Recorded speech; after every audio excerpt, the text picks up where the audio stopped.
People forget that even doctors have moral scruples, and that certain patients' confessions are hard even for a doctor to swallow. Yet the patient does not feel himself accepted, unless the very worst in him is accepted too.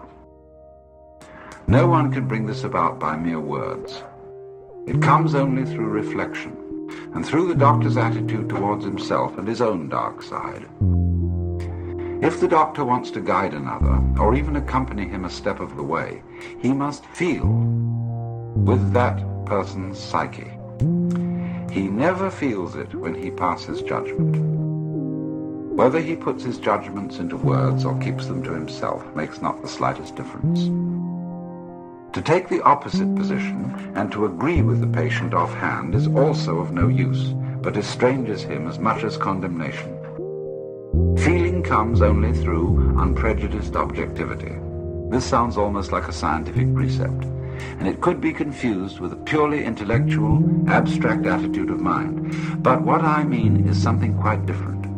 It is a human quality, a kind of deep respect for the facts, for the man who suffers from them, and for the riddle of such a man's life. The truly religious person has this attitude. He knows that God has brought all sorts of strange and inconceivable things to pass, and seeks in the most curious ways to enter a man's heart. He therefore senses in everything the unseen presence of the divine will. This is what I mean by unprejudiced objectivity. It is a moral achievement on the part of the doctor, who ought not to let himself be repelled by sickness and corruption.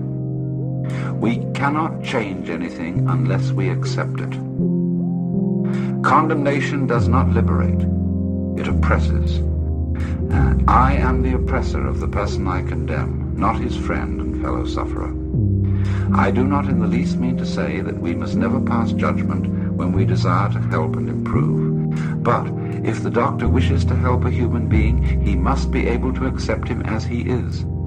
And he can do this in reality only when he has already seen and accepted himself as he is.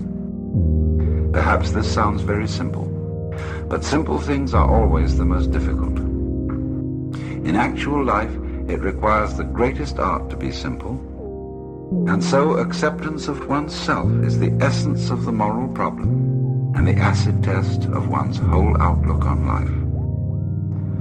That I feed the beggar, that I forgive an insult, that I love my enemy in the name of Christ, all these are undoubtedly great virtues. What I do unto the least of my brethren, that I do unto Christ.